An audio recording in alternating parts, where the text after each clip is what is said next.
How is everybody doing this morning? This is L.A.Kendrick with another tale from the vault of Would You Dare? All right, glad that you guys could join me. Try to make this quick, painless, and to the point. I hate taking up too much of you guys' time, but you guys know why we're here. To talk about everything encrypted, supernatural, extra-dimensional, ultra-dimensional, serial killer, real life, sci-fi. We talk about it all here.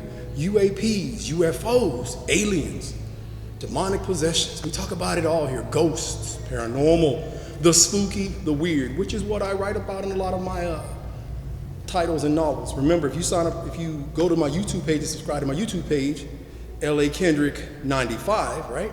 What you will find is at least 40 different original stories that I have presented and told on my own, all copyrighted, of course. So I'm ready to, get originality back out there, okay? That's what it's all about. Just got through doing a little bit of training and getting that body warmed up and ready to deal with whatever I have to deal with for today as an ongoing battle, all right? But what we're going to talk about today is pretty strange, and again, something to make you think. And this is for the fans of the work. Remember, get yourself a copy of The Foes of God, which is my latest novel. Great book, great read, put a lot of time into it. 6 years in the making. Again, it's not a novel. It's a novel, not a comic book. It's a sci-fi novel for adult sci-fi. And if you like The Matrix, The Blade, The Terminator, Independence Day, The Mummy, anything on those lines, if you like those classic movie style sci-fi where it was real and original, I got you right here.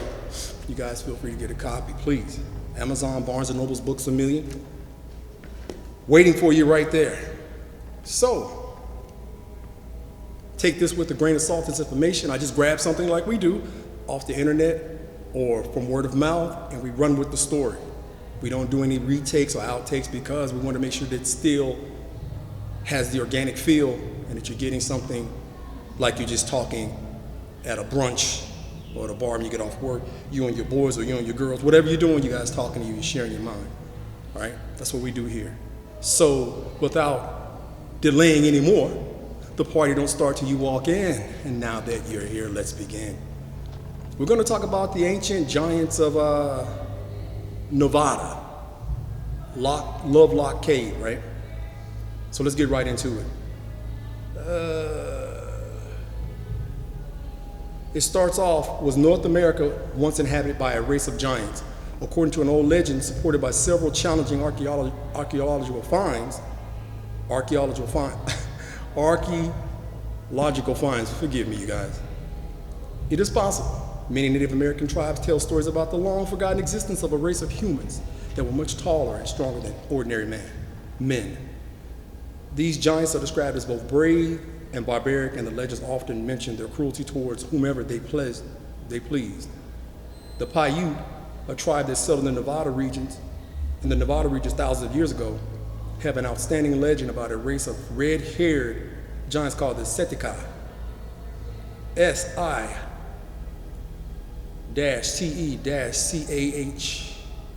is how it's pronounced. And it really means, in the Paiute language, it means the tool leaders. Legend has it that the giants come from a distant island by crossing the ocean on rafts built using the fibrous tool plant. As odd as it may sound, the legend repeats itself for the Americans, suggesting it might be an incomplete chronicle of a real event that happened long ago. All right. Let me get to the good stuff here. Legend tells that the Setika waged war on the Paiute and all their neighboring tribes, spreading terror and devastation. Finally, after years of conflict, the tribes united against a common enemy and began to decimate them. The last remaining red giants were chased off and sought shelter inside of a cave. Okay, I'm gonna get to it. There's a great story, so I'm gonna leave that part out so I can get to the better story from an actual Native American female that spoke about it. Okay, let me get to that here. The Indians told him that the legend was real and the cave was located nearby. When he saw the cave for himself, Reed knew he was onto something. Reed was unable to begin digging himself, but news spread and soon Lovelock Cave was attracting attention. Unfortunately, the attention was profit-driven as guano deposits were discovered inside. That's bat droppings, you know.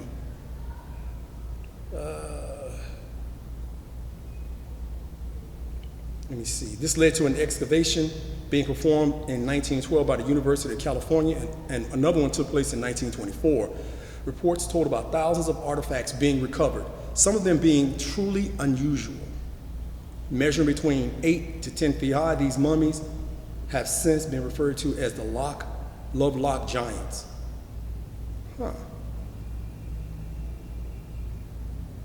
A piece of evidence that remains on site until this day is a giant handprint embedded on a boulder inside Lovelock Cave. We won't go into any further debate pertaining to this aspect and its implications. Trying to get to the good stuff. The oversized remains measured 8.5 respectively, 10 feet in height. 8 feet 5 to 10 feet in height, apparently is what they're trying to say, and were mummified in a manner similar to one employed by the ancient Egyptians. Another common trait between these mummified giants remains and the ones discovered as far south as Lake Titicaca, Titcac, is the presence of red hair. Proponents of an alternative history believe these violent giants were none other than the biblical Nephilim, the forsworn offspring of the sons of God with the daughters of men. If this is true, there's little chance we might get to see any of these giant mummies. Those interested in keeping history secret will never disclose a location. All right, now what I want to do is get into there was a young Native American lady that spoke of it. And she has a great detail of what actually took place. It's been passed down through her family and her tribe. So she and her tribe have firsthand accounts about what happened. All right.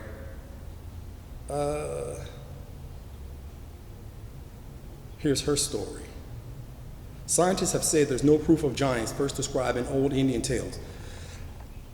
Were cannibals? Scientists have said there's no proof of the giants first described in old Indian tales were cannibals. Chemical staining by earth after the burial was advanced as a likely reason why mummified remains and red hair instead of black, like most Indians are in the area. Let me see. Anthropologists say the story is, while somewhat tamer, is still fascinating, but they concede that the old myth has more appeal, and no matter what they say, will probably persist. In the mid-1970s, study was conducted after a bundle of bones marked giant bones were found in a long overlooked cabinet in Nevada's Historical Society building in Reno.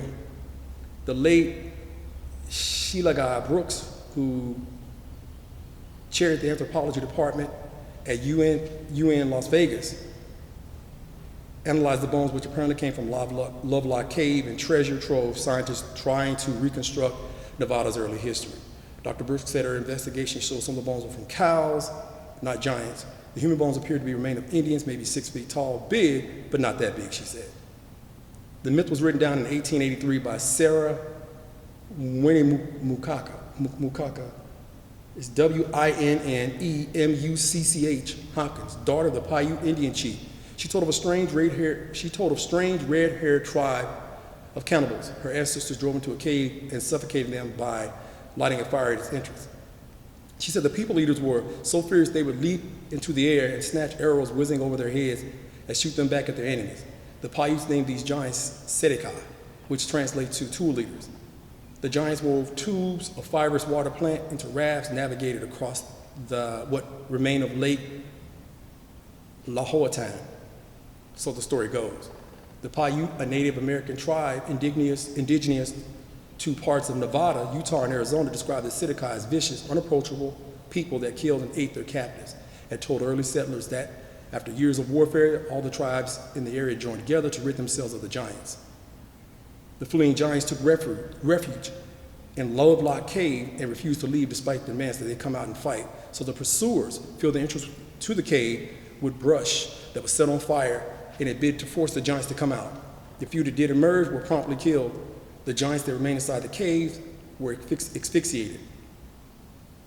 John T. Reed, a Lovelock mining engineer, said Indians took him into the cave in 1886 and told him of the tale of the red-haired giant cannibals. But when he entered the cave, he found nothing but tons of bat guano.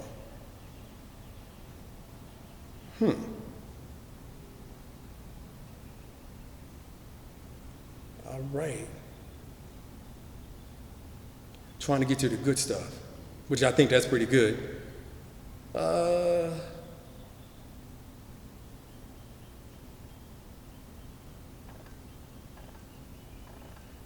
me see. It's really strange. Like I said, I think this is pretty fascinating as well.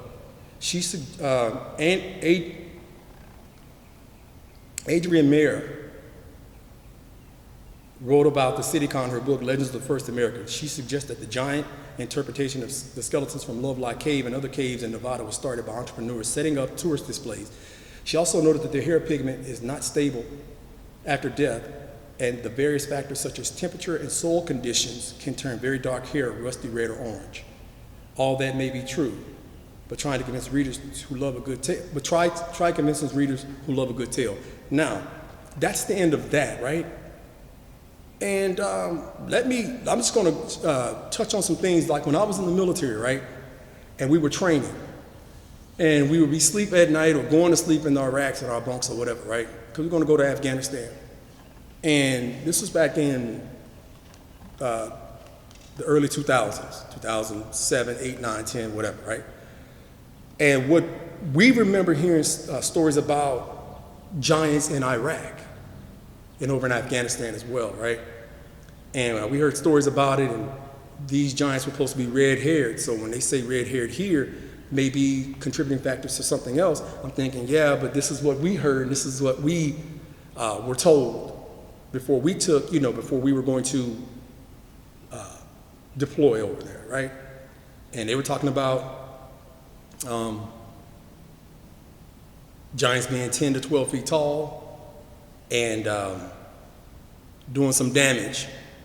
You guys can look that up. It's called the Giants of Giants of Kandahar. And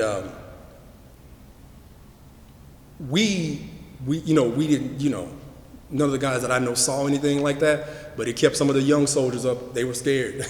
I ain't gonna say they were scared, but it stayed in the back of their mind, when they deployed, because they told the terrain and what to look for. And, I don't know if those guys were trying to get a good rise out of them, but then when you look into it, there it is. There's the story. There's an article right here. You can go to any YouTube site or any online site. You can read the story of how it did pretty good damage to some soldiers over there. And I did a story on it also on my YouTube channel. And I don't know, when they're saying red-haired here and red-haired there, they said this thing was pretty vicious. It took 30 seconds of repeated fire from the U.S. forces to kill it. Just laying into it with the ammunition, just laying into it. But it killed one soldier, and I think it injured a couple more, but I won't go too far into that. But hey, what's this thing with these giants? Because you hear about it, pretty much every culture has a giant tale, so I can't believe that all these people will be lying or being inaccurate on what they're seeing and reporting. So, what do you guys think? Would you dare want to be caught in a situation where giant cannibalistic creatures, with the ones in Afghanistan had multiple fingers on the hands, and when they killed the body, they said they took the body off. I know I said I was going to go into too much into it, but when they killed it, they took the body away in a helicopter. So, would you dare want to be caught out there in a situation like that where you're fighting for your life and this thing seems impervious to rounds and ammunition, and then have you defeated and drug off into a cave and eaten alive? That's pretty messed up. Tell me what you think. You guys, please like, share, comment, and subscribe. All right, if you sign up to my YouTube page, you will see a lot more original, scary stories that I talk about. but I wanted to hurry up and get this one out, and I didn't want to take up too much of you guys' time. I appreciate you guys for being here, all the donations that you guys have done, because every donation goes back into me writing and keeping the channel going, so to speak. And remember to get a copy of The Foes of God.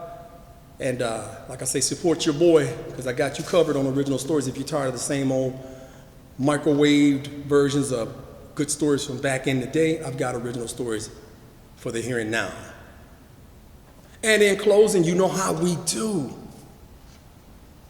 Make sure you check all the dark recesses of your home. Check the dark closets.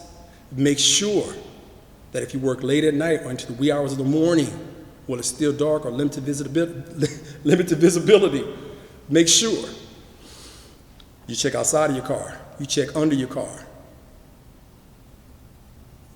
And be mindful of your surroundings, because you never know if there's a giant from Lovelock, Nevada, waiting in the dark, lurking, waiting to make you a story. And until next time, you guys be safe out there and fill in the rest.